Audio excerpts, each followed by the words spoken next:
Hello, kumusta anak ko? Yan ang lagi kong sinasabi pag ako'y tumatawag. Sagot mo naman, eto mama, kagigising ko lang, matutulog na, kumakain, naglalaro, ba't ka napatawag? Napatawag ako kasi namimiss kita. Namimiss kita dahil hindi kita makasama. Alam kong nagtatampo ka sa akin kasi malayo si mama. Wala ako sa tabi mo. Ever since mag-turn ka ng 3 years old para magtrabaho ko si mama sa Hong Kong, masakit man iwanan kita kay mama lola, pero kailangan para sa kinabukasan mo, matustusan ko yung pag-aaral mo.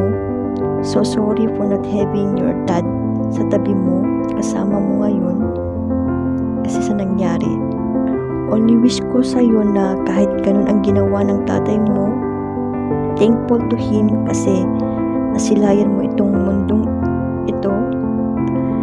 Alam ko hindi mo pa naintindihan mga bagay-bagay, but when you're getting older, mature enough, maintindihan mo. Please open your heart to forgive him no matter what the things he done to us. Anak ko, we need to forgive him for our happiness and moving forward. Love you. It's been 8 years. I'm totally miss your journey of your childhood, anak ko. So pity on my part. Nagsiselos ako sa mga nanay na having their daughter and son sa katabi nila. Nakikita nilang lumaki, alagaan, makipaglaro, maglambingan. My heart is so pain, but as a mother na OFW, need to be strong. Minsan manhid na yung puso ko sa nakikita ko sa mga bata nandito kasama na nila. Alam ko nandyan si mama lola, daddy lolo, auntie mo na laging gumagabay sa'yo, pinupunan yung pagmamahal at pag-aruga na dapat ako sana mag-alaga sa'yo.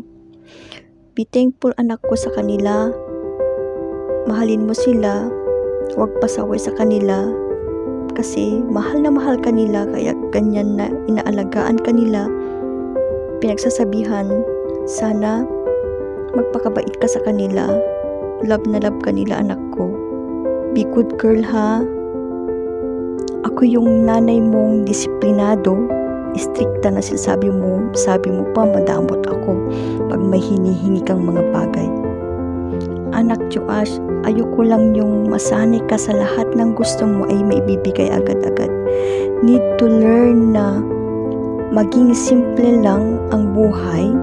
Kung ano man yung importante sa buhay natin, yun lang ang dapat ang maibigay sa'yo. Kasi ayokong lumaki kang materialistic. Hope wag kang magtatampo and understand mama. Kahit malayo ako anak, hope and pray.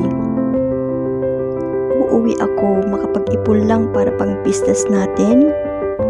Kasi miss na kita. Gusto kitang kasama. Makita yung journey mo pagkadalaga. Totally miss you anak ko. Ngayon anak, 11 years old ka na ngayon. Be good girl na, nagdadalaga ka na. Yung ugali mong hindi ka aya-aya, baguhin mo. Saka huwag kang magalit pag sinasabihan ka ni mama lola. Kasi para sa kabutihan mo, mag-aral ka ng mabuti. Para sa kinabukasan mo, nandito lang si mama, laging support sa'yo. Kung ano man yung gusto mong makamit sa buhay, dito lang ako, so support sa'yo. Love you anak ko. God bless you always. I love you. Alam mo yan, kahit lagi kitang pinapagalitan, remind you, dito lang ako. Love you anak ko. Di ka na little girl, kaya magsiayos mga ugali mo ha. Joashelo Dorante, di ka na bata. Love you, ma.